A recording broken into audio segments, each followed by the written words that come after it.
Vocês sabiam que se esconde um pedacinho da Finlândia bem aqui no Brasil, no sul do Rio de Janeiro? E hoje o programa Gabi Você Por Aqui, que está aqui, mas que pode estar em qualquer lugar, te recebe de braços abertos para mais uma terça-feira. E sabe de onde? Daqui, de Penedo.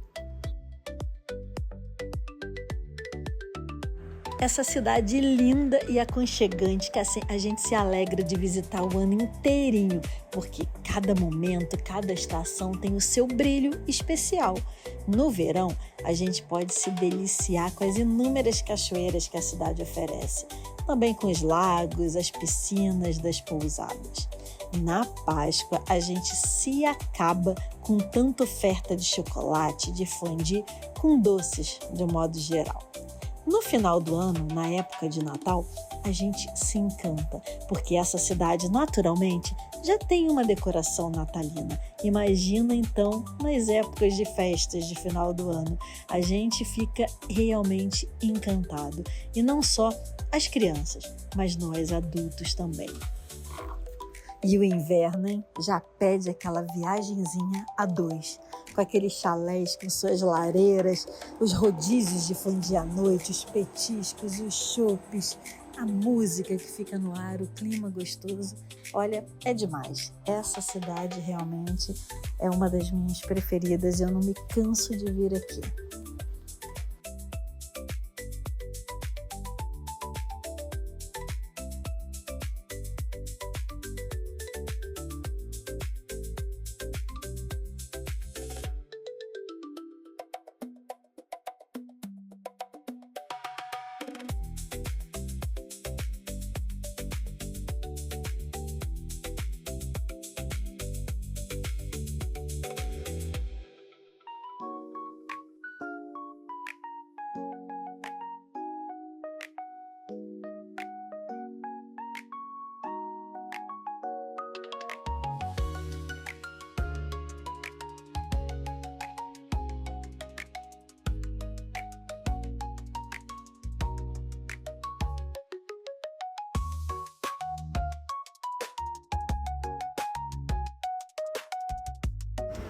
E é uma loja mais bonita do que a outra, gente. Vende de tudo aqui. Muita coisa legal.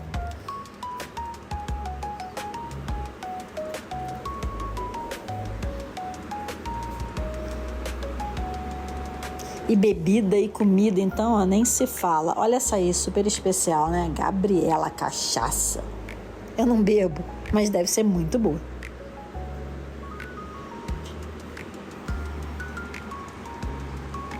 Agora, esse doce de leite aí é um arraso. Quanta opção de doce que tem esse lugar, gente. Eu me acabo aqui.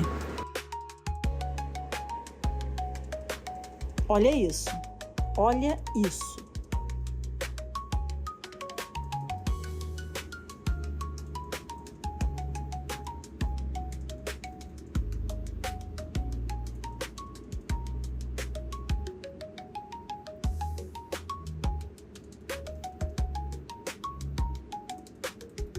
E sem falar no artesanato, que coisa linda, que cada coisa bem feita, caprichada e com os preços assim totalmente acessíveis.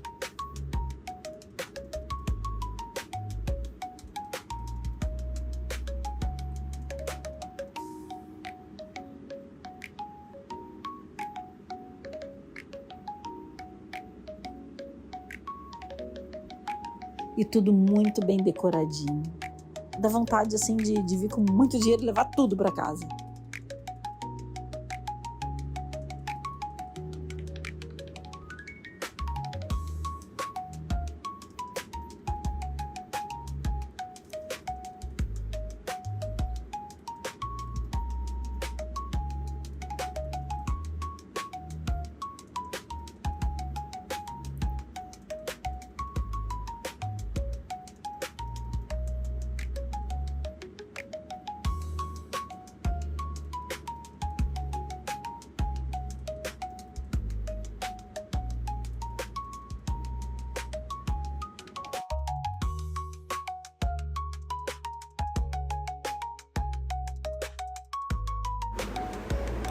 Isso aqui já é lindo de dia? Vocês não têm noção do que é isso aqui à noite.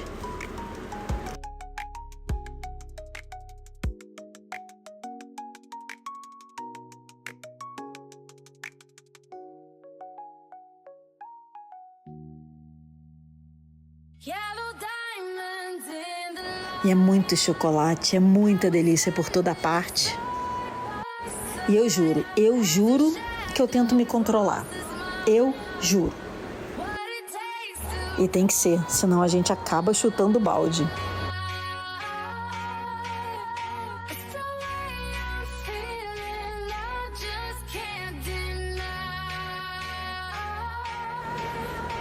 E não é que essa frase tá certa?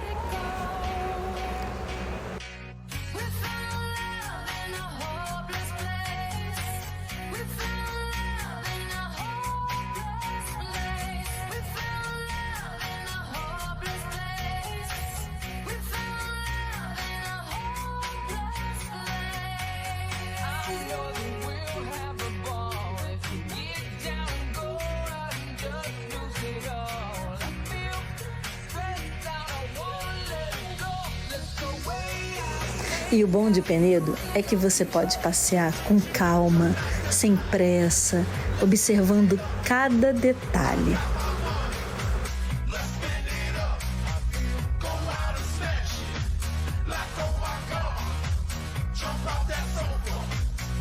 E cada detalhe faz a gente lembrar do que realmente importa. E quer saber? Eu já vi nevar em Penedo. Não acredita? Olha só.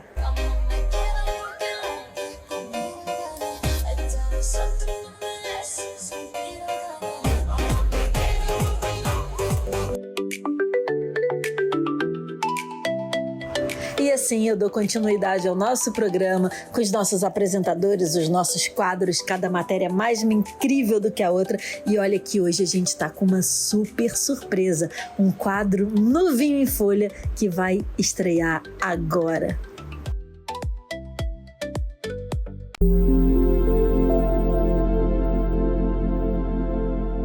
Obrigada, Gabi! Eu sou Luciane Mesquita e esse é o primeiro episódio do Essa Pod Conecta. Aqui você vai encontrar pessoas, ideias e negócios que fazem a diferença. Meu nome é Luciane dessa Pod e a partir de hoje nós vamos ter aqui um encontro semanal para falar de moda, empreendedorismo e tudo aquilo que move a vida de quem empreende. Antes de começar a receber mulheres incríveis, empreendedoras, inspiradoras e pessoas que têm muito para compartilhar, eu quero contar a história da casa que tornou tudo isso possível. A Essa Pod nasceu para ser muito mais do que uma loja. Ela é um espaço onde pequenos empreendedores encontram oportunidade, apoio e visibilidade. Aqui cada marca tem uma história, cada produto representa o sonho de alguém que decidiu acreditar no próprio negócio. Mas a Essa Pod também é um lugar de encontros, um espaço onde acontecem oficinas, palestras, eventos, trocas de experiência e principalmente conexões que fazem a diferença. Foi por isso que nasceu o Essa Pod Conecta, porque eu acredito que toda pessoa tem uma história capaz de inspirar a outra. E é isso que você vai encontrar aqui, conversas leves, verdadeiras e cheias de aprendizado. Sobre empreendedorismo e desafios, conquistas e tudo aquilo que acontece por trás de quem decidiu construir algo. Então eu convido você a acompanhar essa jornada com a gente. Agora que vocês já conhecem um pouquinho da história da Essa Pod, eu quero convidar vocês para fazer um tour pela nossa casa. Muito mais do que uma loja, esse é um espaço criado para conectar pessoas, fortalecer empreendedores e criar novas oportunidades. Vem comigo conhecer cada cantinho dessa Pod. E eu deixo aqui o convite. Venha nos conhecer de perto. Estamos na rua Fernando Osório, número 6, no Flamengo, pertinho do metrô. Agora eu quero apresentar para vocês a casa Essa Pod. Logo na entrada, nossas bijuterias e semijoias, perfeitos para quem ama dar um toque especial ao visual. Seguindo o passeio, temos as roupas e uma seleção de bolsas para todos os estilos.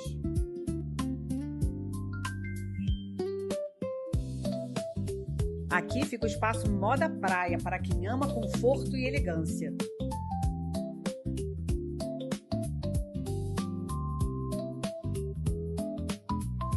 Mais à frente vocês encontram as porcelanas, peças para mesa posta e artesanato, tudo feito com muito cuidado e criatividade.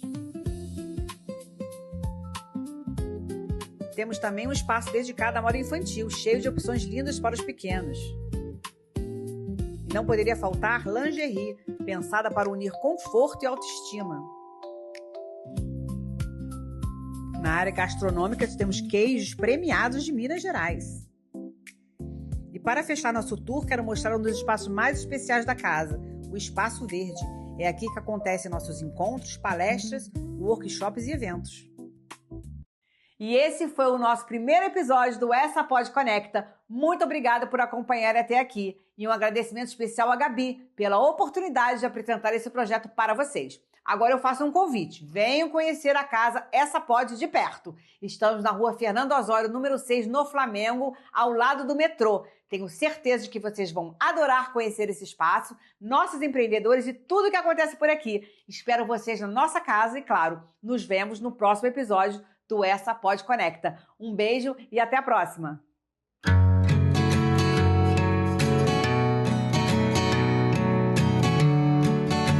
E eu continuo o programa daqui de Penedo, comendo esse fondue delicioso e falo assim, ó, Luciane, arrasou, Luciane, seja muito bem-vinda à nossa família. Eu tenho certeza que o nosso público também amou esse novo quadro. E eu aproveito agora para chamar a Denise Bastos, que vai trazer um pouquinho do que ela vivenciou no segundo dia da Maratona do Rio de Janeiro.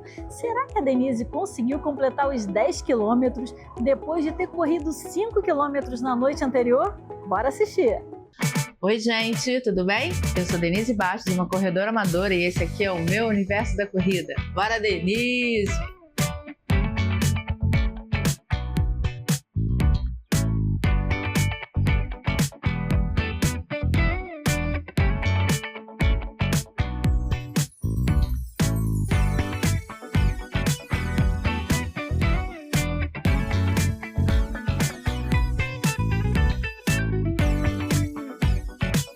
Hoje é o segundo episódio da Maratona do Rio de Janeiro. Por que maratona? Porque são 4 dias de pura diversão, superação e corrida. A gente corre igual um destrambelhado. A Maratona do Rio, ela é a maior prova da América Latina. Ela tem acontecido todos os anos no feriado de Corpus Christi. Então, na quinta-feira, à noite, por volta das 17 horas aproximadamente, é a largada dos 5 quilômetros, que vocês já viram aqui no programa. Se não viram ainda, dá uma olhadinha lá nos programas passados. E teve até a Esquadrilha da Fumaça na abertura. Nós corremos 5 quilômetros, sai no finalzinho da tarde e volta à noite. Na sexta-feira de manhã, a corrida é de 10 quilômetros. E vamos combinar que a medalha é linda. Esse ano ela vem em formato de coração. E eu tenho a minha dos 10 quilômetros e eu tenho a minha dos 5 quilômetros. Eu corri 2 vezes. Não sei nem como é que eu aguentei. Mas tudo bem. Vamos ver um pouquinho como é que foi essa corrida dos 10 quilômetros? Eu amei. Let's go!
encontrei um grupo super maneiro, eles são de São Paulo, que é o Firma Cadência PCD. Eles fazem um trabalho muito legal, super inclusivo, que envolve pessoas do espectro autismo, que envolve o pessoal que é deficiente físico, que não tem uma perna, que é cadeirante, corre de muleta, e com um ânimo assim, gente, maravilhoso. Vou dar até um spoiler para vocês. Eu encontrei com eles também no sábado e no domingo eu vi eles passando. Vamos ver um pouquinho sobre esse grupo? Eles são maravilhosos.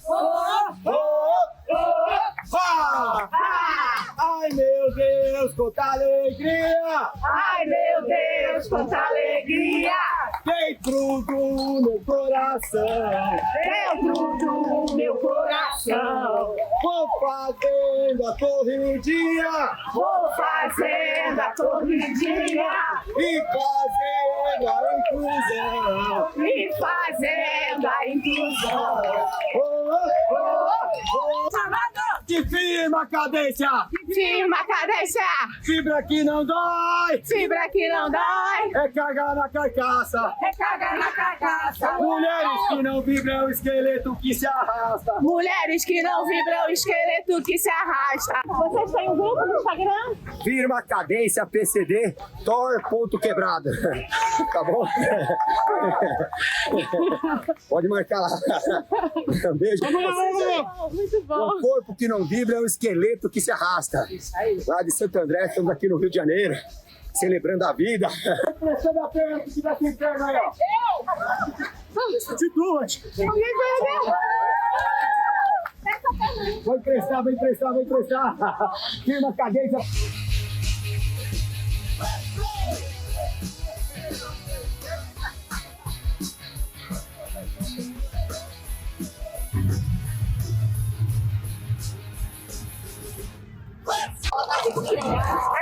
Acabou o segundo dia. 10 quilômetros. Eu não faço 10 quilômetros há mais de um ano. E aí, gostaram do programa de hoje? Foi bom, né?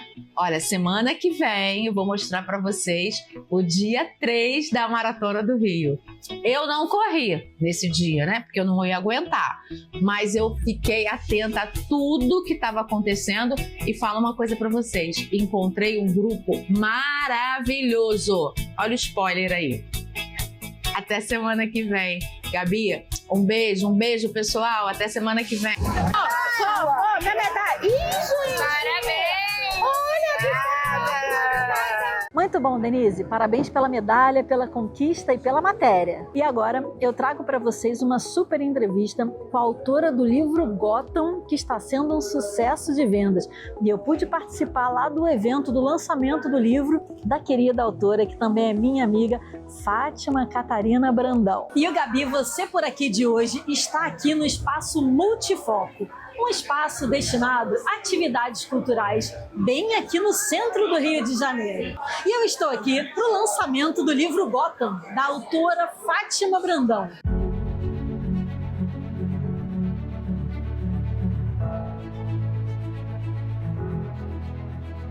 E nessa obra, a autora se utiliza de memórias, de cultura pop, de criminologia para questionar tudo que nos ensinaram até hoje sobre o crime, justiça e poder.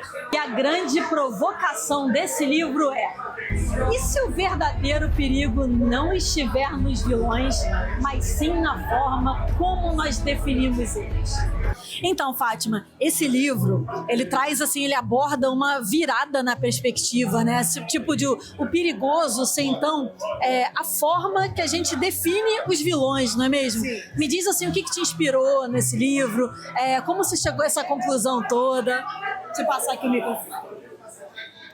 Fala galera, tô aqui com muito orgulho no Gabi, você por aqui, lançando aqui, ó, Gotham. Vamos fazer logo a propaganda inicial, Gotham. E assim, o que acontece? Gabi, em 2008, aliás, eu sempre fui muito apaixonada pelo Batman. Tipo, quando eu era criança, tinha uma bota minha do Batman, que eu via na loja. Eu falei, cara, eu tenho que ter essa bota. Tem que ter essa bota. 4 anos de idade, era fanática. Aí veio aquele Batman dos anos 60 e tal. Só que em 2008, o Christopher Nolan, ele fez uma trilogia, 2005. Em 2008, ele lançou O Cavaleiro das Trevas, que é um filme totalmente criminológico. E eu ali já era professora de criminologia. Aí quando eu vi, cara, toda a nuance, a pegada dele, as discussões que ele trouxe para o contexto do filme, vai muito além de um filme de super-herói. Tanto que eu falo, Batman não é filme para criança. É um filme para você parar e pensar nas mazelas de uma sociedade. Analisar profundamente. E aí, eu fui fazer uma especialização em segurança pública e atividade policial. A criminologia cruzou de novo meu caminho. E o meu professor, aqui vai um beijo muito grande para o Cristiano Gonzaga. Ele não está aqui porque ele é de Minas, mas eu vou mandar já amanhã pelo correio o livro dele. O Cristiano, no livro dele, ele falava sobre uma das teorias, que é da anomia, e falava do Coringa. Aí eu chamei ele, apresentei o que eu queria fazer, o esboço. Aí ele manda ver, vai ser teu trabalho de conclusão. E foi um artigo que virou uma monografia, que cresceu e virou uma tese, virou um livro, né? E aí, eu estou muito feliz que é a realização de um sonho. Eu trouxe uma discussão no esqueleto de Gotham City, dos vilões, fazendo um comparativo com a violência das grandes cidades, dentro das teorias da criminologia e apresentando também psicanálise, aquela pegada da sociologia, direito penal, porque a criminologia, ela namora com todas essas áreas, ela se interliga, né? Então, assim, foi uma delícia escrever Gotham. Tá à venda, entendeu? Corre que tá voando que nem um Batman. E eu tô muito contente, muito feliz mesmo. Obrigada. Que isso, Fátima? Oi? Não, eu que agradeço. É uma honra estar aqui contigo hoje, nessa noite linda. Você realmente merece muito, muito especial. Deixa eu te dar um abraço, que você é especial demais. E agora é a minha vez, ela vai autografar o meu livro. Com certeza. Só um minutinho. Aqui, ó, gente. A Gabi, você por aqui. Vou botar aqui. Nossa, eu tô muito curiosa para ler, Fátima. Vai gostar. Eu vou gostar, tenho certeza.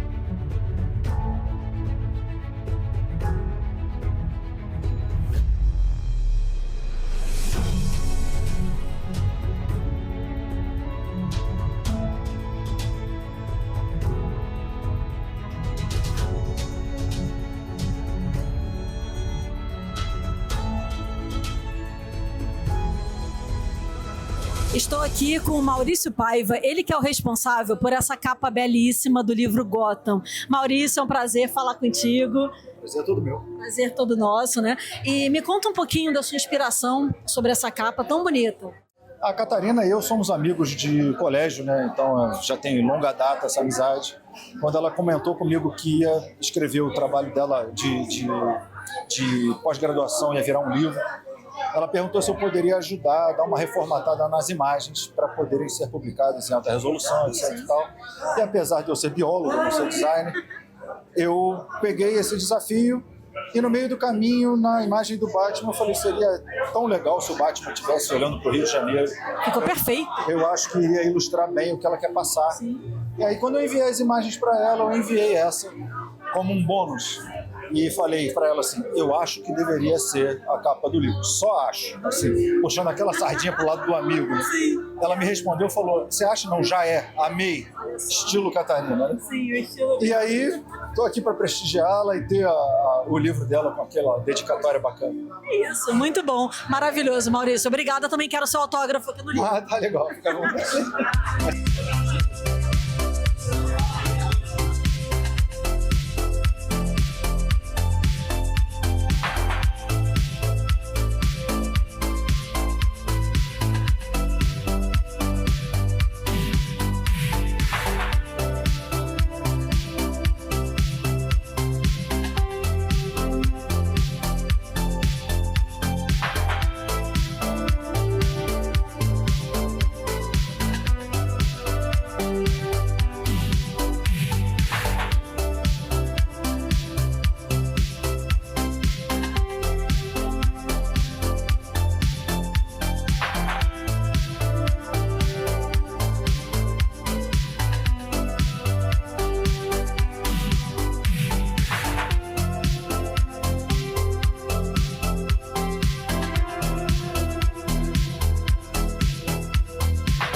Gabi, você por aqui cobrindo mais um super evento, gente. E agora eu estou indo lá ler o meu livro, que eu estou muito curiosa. Foi realmente uma noite incrível, hein, Fátima? Parabéns. E continuando, eu chamo o nosso querido Tony Filho, que esteve presente em um evento com o candidato a governador do estado da Bahia, ACM Neto. E ele reuniu diversas pessoas nesse evento para trocar ideias, para ouvir e para fortalecer o seu compromisso com o futuro do estado. Alô, Gabi, você por aqui.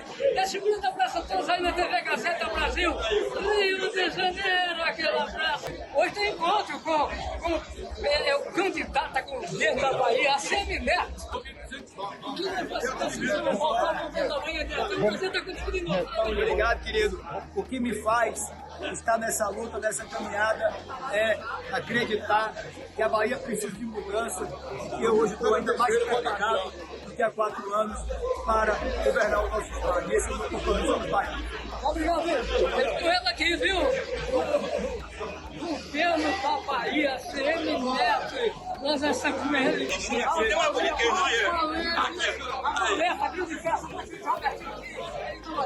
Isso. Muito obrigado pela sua presença, muito obrigado aos amigos. Hoje nós temos tendo aqui a honra de receber o nosso pré-candidato a governador do estado, o seu vice e todos os senadores. Hoje nós recebemos aqui não só o futuro governador, mas recebemos também a esperança de que a Bahia vai mudar. Mucuri, estamos aqui de braços abertos sempre para receber os amigos e acredito sempre de que a ACM Neto e toda a nossa equipe terá vitória no município de Mucuri. Muito obrigado, César. Nós já estamos aqui, viu? Mucuri hoje, Mucuri está demais. Mucuri está demais, está batata demais, porque nós estamos na churrascaria aqui em Mucuri, mostrando os fatos que acontecem no país e no mundo e mostrando para vocês o que é que a Bahia tem. O deputado Sandro Reis já está conosco aqui, viu? E está batendo grande encontro. Avalie um pouco esse tudo e um recado que o senhor deixa para a população. Fica claro o recado da mudança, a Bahia quer mudar e o nome da mudança é a ACM Neto. Eu, como estadual, o Rodrigo como federal, iremos juntos construir a vitória para depois ajudar a tirar a Bahia do buraco. Eu lhe agradeço, sucesso por vir aqui. Um abraço. É isso aí, nós já estamos aqui, viu, com ele, São Velho também. Vamos lá, é a ACM Neto, enfim, toda a equipe está presente aqui na churrascaria em Itabata. Aquele abraço, alô, Gabi, você por aqui. Já deixa um grande abraço para todos aí da TV Gazeta Brasil, tá bom? Sucesso no programa e nós estamos ao vivo com vocês. Nós já estamos aqui no grande encontro, viu? Com ele hoje, viu? Ele, Átila, né? O grande político, né? Doutor Atlas Baburema já está aqui com a gente, viu, Gabi? No grande encontro, a gente tá batendo na grande churrascaria. Atlas, avalie um pouco assim, essa festa pra gente e deixa um recado maravilhoso pra todos aqui, viu? E toda a capital do extremo sul da Bahia e região, né, Atlas? Antônio Filho, é um prazer estar com você, alô Gabi, aqui um grande abraço, o prefeito Coutinho, a prefeita Luciana, e recepcionado o pré-candidato ao governo do estado, a ACM Neto, uma grande festa do extremo sul do estado. Grande abraço pra você, Atlas, grande abraço pra todos aqui, viu? Abraço, irmão. É isso aí, Gabi, você por aqui. Esse um grande abraço para todos aí na TV Gazeta Brasil e eu volto contigo, tchau. E eu chamo agora o Joaquim do quadro Fala Tucajó, que vai nos levar para o mundo da moda com a maravilhosa Cristine Ribeiro da 40 Graus Model. E aí, família, tudo bom com vocês? Hoje a gente vai para o mundo da moda. E não tem ninguém melhor para falar sobre esse universo do que a pessoa que está na linha de frente da 40 Graus Models, Cristine Ribeiro, que ajudou a lançar talentos como Gisele Bündchen e Cauã Raymond. Então solta a vinheta, Gabi!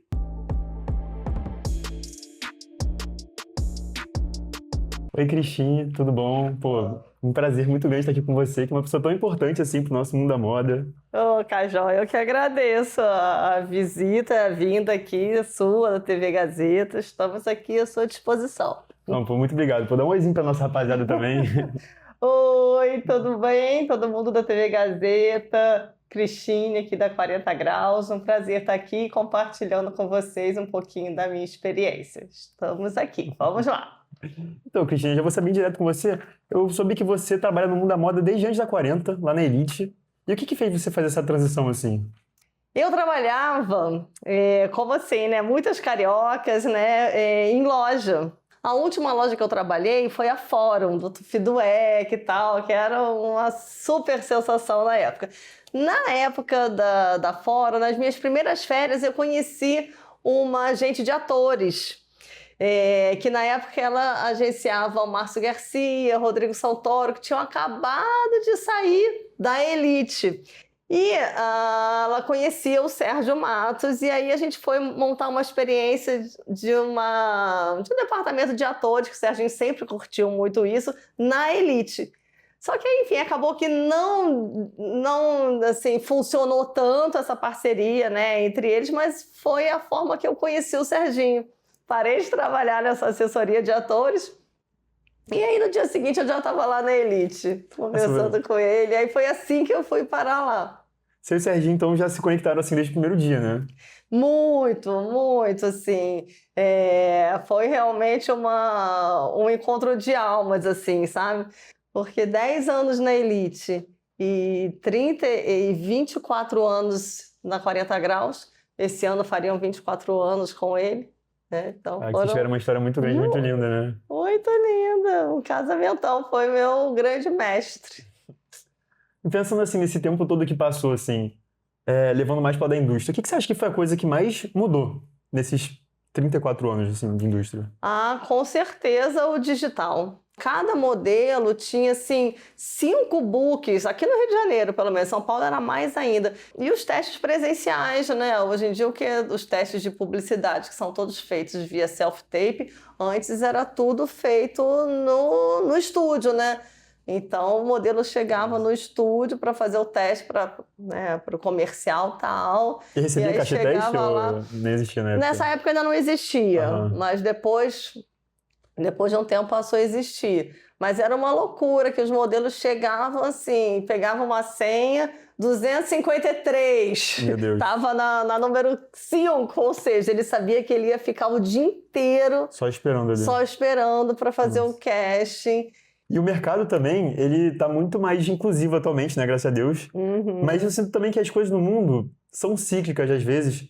E aí você acha que algum dia a gente pode regredir nesse quesito? Ou você acha que ele veio assim para ficar? Eu acho que a gente está regredindo, né? E eu acho que o que a gente está vendo hoje em dia é um pouco desse retorno da magreza, né? Sim. Pelo menos assim, nas passarelas, na moda, especialmente, a gente está vendo realmente muito. Nada é descolado, né? Dessa questão da revolução das canetas. Sim. E aí eu acho que a gente está regredindo para esse lugar que já achei que fosse ficar lá no passado, né? Do heroin chique, aquelas E vai torcer para voltar para algum dia para isso, né? Que a gente possa voltar para a diversidade imperar novamente, né? Sou a favor. E pensando agora também no futuro, quais são as caras que a gente tem que estar mais ligado assim, nos próximos anos? Um casal de irmãos assim, que são muito especiais, que já estão acontecendo, que é Marrane Perry e Danilo Perry. A gente tem uma new face que vai, né, acontecer, que é a Alice de Marque, outras que já estão acontecendo, Thalita Gomes, Leonardo Metzler. Eu acho que são nomes que vão ainda seguir dando o que falar, né? E quais são os próximos passos da 40? O que a gente pode esperar assim, de vocês nos próximos meses?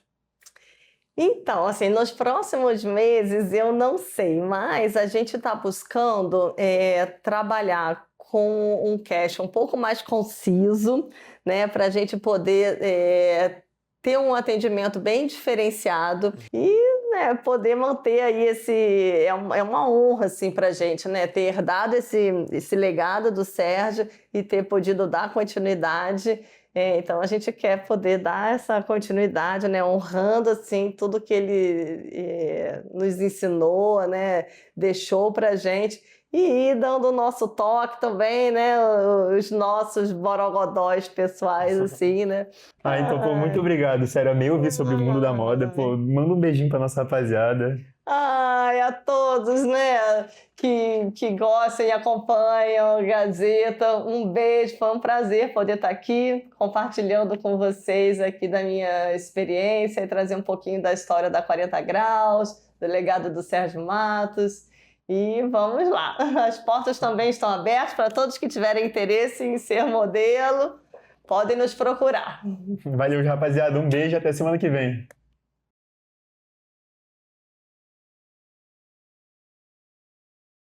E eu chamo agora a nossa maravilhosa Bruna de Falco, do quadro Quem Sustenta Você. Ela vai trazer um assunto muito importante. Ela vai falar sobre os padrões que a gente sempre continua seguindo. Boa tarde, você está no Quem Sustenta Você. E no quadro da semana passada, nós falamos sobre ser líder da própria vida, como ter metas claras nas 5 áreas da vida e parar de viver só no automático. Mas eu quero dar um passinho antes e trazer uma informação para você que pode ajudar ainda mais, porque existe uma pergunta que caminha junto e muitas vezes antecede qualquer meta, qualquer planejamento e qualquer decisão. Por que você continua repetindo padrões que você mesma não quer? Você toma uma decisão, muda de cidade, muda de relacionamento, muda de trabalho e mesmo assim os problemas continuam aparecendo, porém com rostos diferentes. Isso não é azar. Isso também não é coincidência. Tem uma explicação e é sobre ela que nós vamos falar hoje. Primeiro eu preciso te apresentar 2 formas de enxergar o mundo, porque explica muito a coisa. A visão cartesiana, aquela que a maioria de nós aprende, ensina que o mundo é dividido em partes isoladas. Causa e efeito, problema e solução. Se algo está errado, você corrige e vai dar certo. Essa é uma visão da lógica, do racional, do 1 mais 1 igual a 2, de que se você faz tudo certo, obrigatoriamente as coisas têm que dar certo. Ela é uma visão muito útil, porém é uma visão limitada, porque ela não enxerga as entrelinhas, ela não enxerga o que está por trás das coisas que acontecem. No fundo, ela não enxerga o sistema. A visão sistêmica diz que nenhum ser humano existe de forma isolada. Ele faz parte de vários sistemas, e sistema nada mais é do que um grupo de pessoas que têm um objetivo em comum.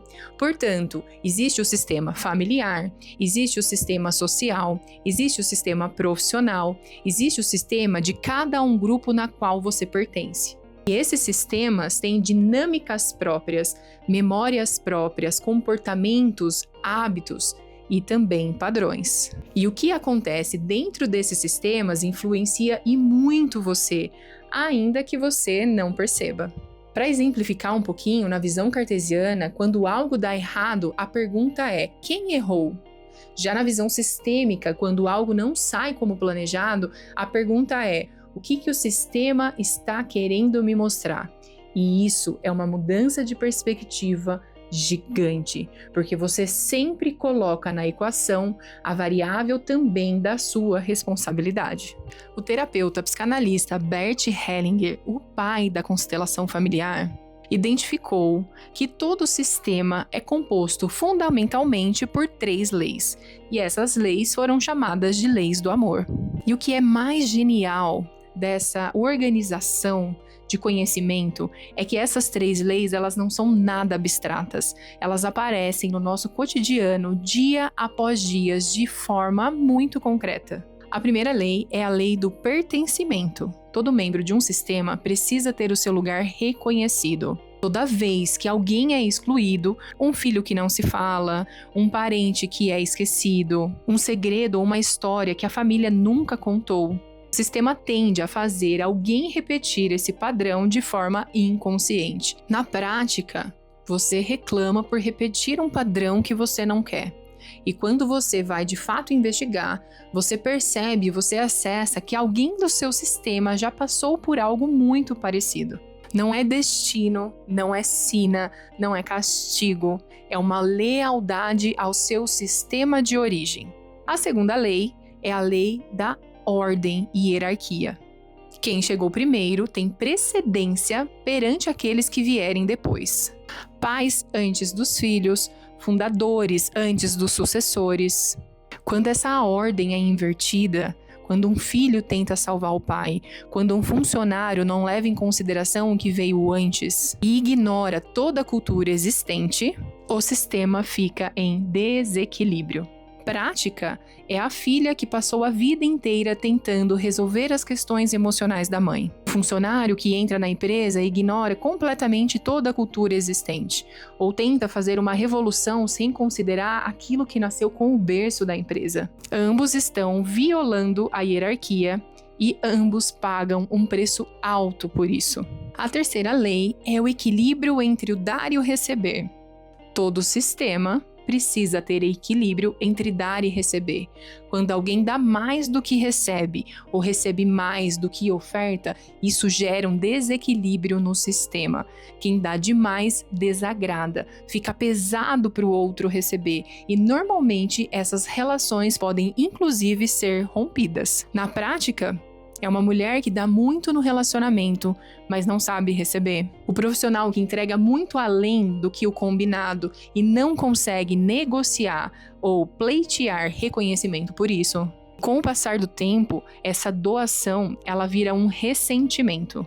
E como eu mencionei, o ressentimento vira uma ruptura. Quando qualquer uma dessas 3 leis é violada, o sistema sofre. E quem sofre também é quem faz parte desse sistema. Agora eu vou trazer mais um conceito para vocês e eu juro que vai fazer muito sentido. Se chama triângulo dramático ou triângulo de Karpman. É uma teoria desenvolvida pelo psiquiatra Stephen Karpman. Ele identificou um padrão de relacionamento que se repete em qualquer relação que nós tenhamos, seja ela profissional ou pessoal. Esse triângulo tem 3 posições: o perseguidor, o salvador e a vítima. O perseguidor é aquele que critica, que cobra, que aponta os erros, que tem uma comunicação passiva-agressiva. Pode ser um chefe controlador, um parceiro que sempre quer ter razão, um pai exigente. A vítima é sempre aquele papel que se sente impotente, que se sente pequeno diante das situações, que acredita que não consegue sair das situações porque nunca tem escolha. A vítima normalmente quer alguém para se aliar à dor que ela sente. O salvador já é aquele que está sempre disponível para ajudar o outro, para salvar o outro, mas de um lugar que existe um ganho secundário, que o outro permaneça fraco, para que ele sempre seja reconhecido por esse lugar de salvador. Nós todos triangulamos nessas 3 posições. Se há um salvador, automaticamente existe uma vítima para ser salva. Só que é muito fácil nós sairmos de salvador para agressor, de vítima para agressor e vice-versa. É o tempo todo triangulando nesses pontos. A mesma pessoa que hoje é salvadora pode se tornar vítima amanhã.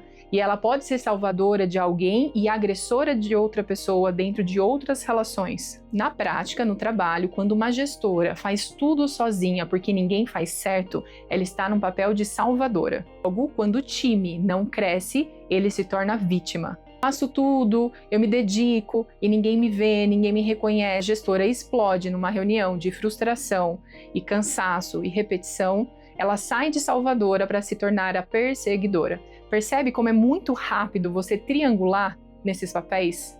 Numa visão familiar, por exemplo, uma mãe que super protege um filho e não deixa ele errar, ela se torna a salvadora. Ao mesmo tempo, ela está impedindo que ele se desenvolva e tenha autonomia. E, obviamente, isso vai ter um preço em algum momento.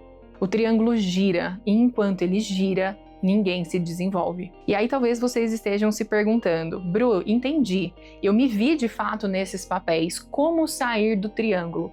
Lembrem-se uma coisa, toda vez que a gente está triangulando nesses papéis, nós estamos no nosso papel de criança emocional, que sempre projeta no outro ainda alguma coisa.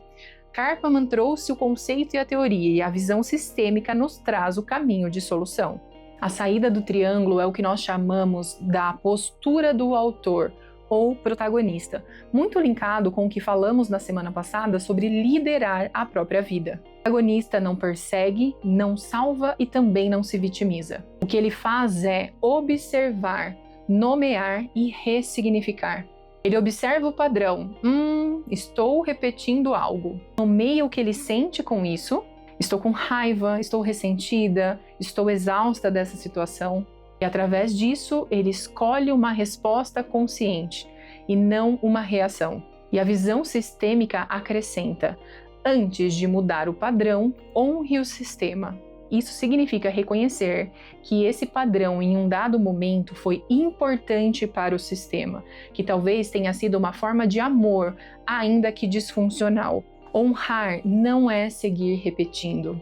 Honrar é olhar para trás com compaixão e tomar a decisão do que fazer aqui para frente com consciência. Você pode ser diferente das mulheres que vieram antes de você, inclusive em honra a elas, em agradecimento a tudo como foi, e escolher fazer diferente, levando cada uma delas com luz e sombra dentro do seu coração. Uma frase que eu gosto muito desse mundo do sistêmico, que é: nós somos os sonhos dos nossos ancestrais. Você não repete padrões porque você é fraca. Você repete padrões porque você faz parte de um sistema que aprendeu a funcionar desta maneira. E a excelente notícia que eu tenho para você é que os sistemas podem aprender a funcionar de uma forma diferente. A transformação sempre começa de um mesmo lugar. Quando você para de forma presente, observa o que está acontecendo e se pergunta: será que isso é meu ou é um padrão que eu herdei? Eu estou liderando essa situação ou estou deixando ser levada por ela? Liderar a própria vida é exatamente isso. Não é sobre controlar tudo, não é sobre saber tudo, não é sobre ter todas as respostas. É sobre se tornar consciente o suficiente para tomar as melhores decisões. Quem sustenta você? Eu vejo você na próxima terça. Muito bom, Bruna. E agora, para a gente finalizar o programa, eu chamo a nossa querida doutora Rosângela Hayden, do quadro Antes que eu me esqueça, que vai falar um pouquinho sobre os primeiros esquecimentos. Você já encontrou uma pessoa conhecida, olhou para ela, sabia exatamente quem ela era, mas o nome simplesmente desapareceu da sua cabeça? Sim? No programa de hoje, nós vamos conversar sobre isso, sobre essa memória, sobre esse tipo de esquecimento que dá aquele branco em relação a nome de pessoas e a últimos acontecimentos. Na mesma hora vem o medo. Será que isso é Alzheimer? Essa é uma das perguntas que eu mais recebo e a resposta é: nem sempre. Nem sempre esquecer o nome de vez em quando faz parte do funcionamento normal da memória. O nosso cérebro guarda milhões de informações. Nem todas ficam disponíveis imediatamente. Às vezes a informação está armazenada, mas leva alguns segundos para ser recuperada. É aquela situação em que você fica tentando lembrar. Passa um tempo, você para de pensar no assunto e, de repente, o nome aparece. Isso acontece porque a informação nunca deixou de existir. Ela apenas demorou um pouco mais para ser acessada. Agora, existe uma diferença muito importante. Uma coisa é esquecer o nome de vez em quando, outra coisa é completamente diferente. Perceber que isso está acontecendo cada vez mais, que a dificuldade está aumentando e que começam a aparecer outros sinais. Por exemplo, a pessoa esquece uma conversa que aconteceu há poucos minutos. Faz a mesma pergunta várias vezes porque não lembra da resposta. Coloca objetos em lugares totalmente incomuns, como guardar a chave dentro da geladeira ou deixar o controle remoto dentro do armário da cozinha. Também pode começar a ter dificuldade para realizar atividades que sempre fez com facilidade, como administrar as contas da casa, seguir uma receita conhecida ou organizar compromissos. Perceba que o problema deixa de ser apenas esquecer o nome. O que chama a atenção é um conjunto de mudanças que vai interferindo na vida da pessoa. E é justamente por isso que ninguém deve tirar conclusões sozinha. Nem todo esquecimento significa Alzheimer, mas também não devemos ignorar alterações persistentes na memória. Nosso cérebro dá sinais e quanto mais cedo esses sinais são reconhecidos, maiores são as possibilidades de investigar a causa e iniciar as intervenções adequadas. Mas existe uma pergunta que poucas pessoas fazem. Por quê? Começamos a esquecer mais com o passar dos anos. Será que isso acontece apenas por causa da idade? A resposta é não. O envelhecimento por si só pode tornar a recuperação de algumas informações um pouco mais lenta, mas ele não explica uma perda importante da memória. O nosso cérebro é influenciado diariamente pelas escolhas que fazemos. Então, dormir mal, consumir álcool com frequência, viver sob estresse constante, ser sedentário, ter uma alimentação rica em ultraprocessados, controlar mal doenças como hipertensão, diabetes e permanecer socialmente isolado são fatores que podem comprometer o funcionamento cerebral ao longo da nossa vida. Mas tem uma boa notícia: muitos desses fatores podem ser modificados. Hoje, sabemos, por meio de estudos científicos, que uma parcela importante dos casos de demência está relacionada a fatores de riscos que podem ser prevenidos ou controlados. Isso significa que cuidar da memória não começa quando surgem os esquecimentos. Começa muito antes. Começa nas escolhas que você faz todos os dias. E é por isso que eu sempre digo que não existe um alimento milagroso, uma vitamina milagrosa ou um único hábito capaz de proteger o nosso cérebro. O que protege a memória é a soma de pequenas atitudes repetidas ao longo da vida. Cada noite bem dormida, cada caminhada, cada refeição equilibrada, cada momento de aprendizado, cada conversa com amigos e familiares, tudo isso funciona como um investimento na saúde do cérebro. E existe outro detalhe muito importante. Muitas pessoas acreditam que treinar a memória significa apenas fazer palavras cruzadas ou jogos de celular. Essas atividades podem ser úteis, mas o cérebro precisa de desafios variados. Então, aprender uma coisa nova, ler, estudar, escrever, tocar um instrumento, aprender um idioma, cozinhar uma receita diferente ou até mudar o caminho que você faz todos os dias estimula diferentes áreas do cérebro e ajuda a construir uma reserva cognitiva que pode ser uma grande aliada durante o envelhecimento. Por isso, nunca pense que é tarde demais para começar. Nosso cérebro continua capaz de aprender e se adaptar durante toda a vida. Eu quero terminar esse programa deixando uma mensagem para você. Não tenha medo de observar a sua memória. O medo paralisa, o conhecimento transforma. Se você percebeu que está esquecendo mais do que antes, não ignore esses sinais. Procure uma avaliação com um profissional da saúde. Muitas alterações da memória têm tratamento. E nem todo esquecimento é a doença de Alzheimer. Mas eu também quero falar com quem está bem e acredita que nunca precisará se preocupar com isso. É justamente agora que você deve cuidar do cérebro. A prevenção, ela começa muito antes dos primeiros sintomas.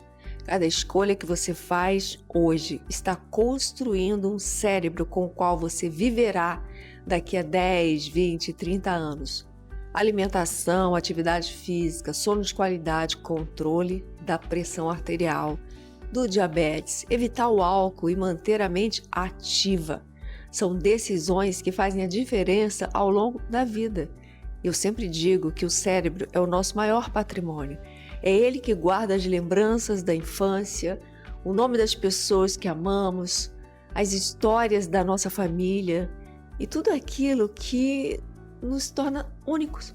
Por isso, cuidar da memória com o mesmo carinho com que você cuida do seu coração é fundamental. Mas viver com lucidez, autonomia, podendo reconhecer quem amamos, é um privilégio. Vale a pena proteger. E eu espero você no próximo programa.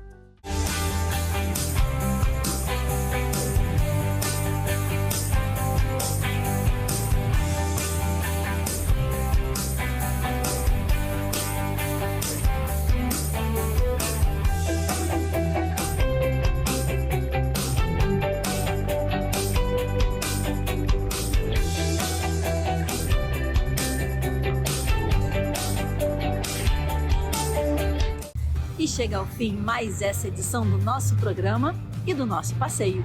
Um beijo enorme e vejo vocês na semana que vem. Fiquem com Deus.